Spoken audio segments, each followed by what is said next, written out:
CSS کا competitive exam ہے اس کے نتائج کافی خوفناک ہیں. There's a very low pass percentage. اور کیا یہ وزیر موصوف بتا سکیں گے کہ اس بارے میں کوئی ایسی ایکٹیویٹی شروع کی ہے گورنمنٹ میں جس میں کہ کمپٹیشن کے ایگزام کو آج کی دنیا کے تقاضوں سے ہم آہنگ کیا جائے؟ آج کی دنیا میں لا منسٹر صاحب، اٹس اے امپورٹنٹ کویشچن. آپ بھی اٹینٹو ہو سکتے ہیں کہ آپ کو بھی جواب دینا پڑے. اوکے، پہلے کر لیں. جی وہ احسن اقبال صاحب کے سربراہی میں ایک کمیٹی یقیناً میں نے اخباروں میں پڑھا ہے کہ بنی ہوئی ہے، اور میں کافی دنوں سے اس کے بارے میں ہم پڑھ بھی رہے ہیں. لیکن جب ہمیں فیڈرل پبلک سروس کمیشن نے اس پہ کیبنٹ کی کمیٹی میں بریف کیا تو ان کے جو معاملات تھے وہ بہت اس وقت جو آرٹیفیشل انٹیلیجنس کا دور ہے جس میں بچے اے لیولز او لیولز کر کے جب نکلتے ہیں اور وہ اچھے اسکولوں سے پڑھ کے نکلتے ہیں، آج کی تعلیم کے حساب سے نکلتے ہیں، تو جو اتنا روڈیمنٹری طریقہ ہے امتحان لینے کا، اس کے اوپر یقیناً ان کے لیے وہ میچ نہیں کر رہا.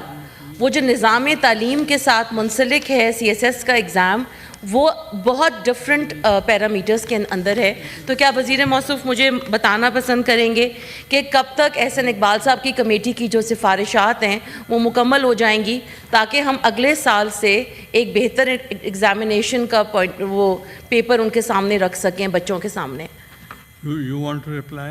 سر میں کیونکہ اس میں تھوڑا منسلک رہا ہوں اس معاملے سے، بڑی اچھی بات چھیڑی ہے سینیٹر انوشا رحمان صاحبہ نے. سر بالکل وقت کے ساتھ ساتھ جو ہے ہمیں چیزوں کو ریفارم کرنا ہے، اور اگر ہم وقت کے تقاضوں کے مطابق نہیں چلیں گے تو اس کے نقصانات ہوں گے.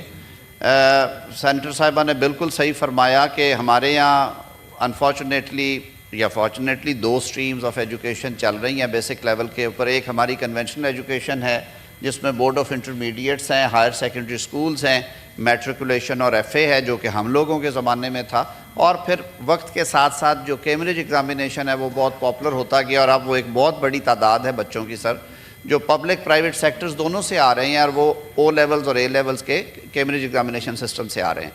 اب سر جب یہ پرابلم نہ صرف کمپیٹیٹیو ایگزامینیشن میں ہے بلکہ یہ پرابلم جب ہم میڈیکل سکولز اور انجینئرنگ یونیورسٹیز میں جاتے ہیں تو وہاں پہ بھی ہمیں نظر آتا ان بچوں کو اس طرح سے مواقع میسر نہیں آتے جس طرح سے ہماری دوسری اسٹریم کے بچوں کو ہے.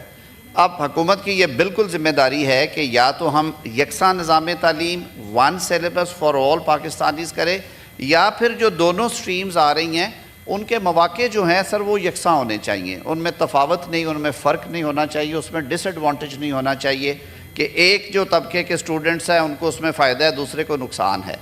تو اس حوالے سے سر وفاقی حکومت نے کمیٹی کانسٹیٹیوٹ کی.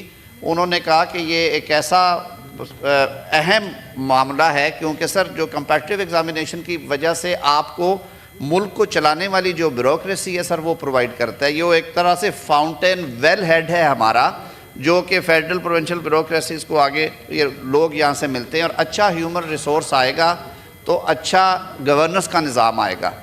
اس تناظر میں سر بالکل انہوں نے تقریباً اپنی سٹیک ہولڈرز کو ڈسکس کر کے یہ سارا معاملہ، احسن اقبال صاحب ماشاءاللہ سر خود ان کا ایجوکیشنل بیک گراؤنڈ ایسا ہے، وہ درس و تدریس سے بھی منسلک رہے ہیں، ریسرچ سے بھی منسلک رہے ہیں، تو انہوں نے کافی ساری تجاویز مرتب کر کے اس کو فائنل شیپ دے رہے ہیں. میں وقت تو ان کے بہاف پہ نہیں کہہ سکتا، لیکن یہ ضرور ہے کہ جی اس کے اوپر بہت سارا کام ہو چکا ہے. انشاءاللہ العزیز اس سال سے یا اس سے اگلے سال سے آپ کو اس میں فرق نظر آئے گا، اور بنیادی فرق ہوگا سر. بہت شکریہ.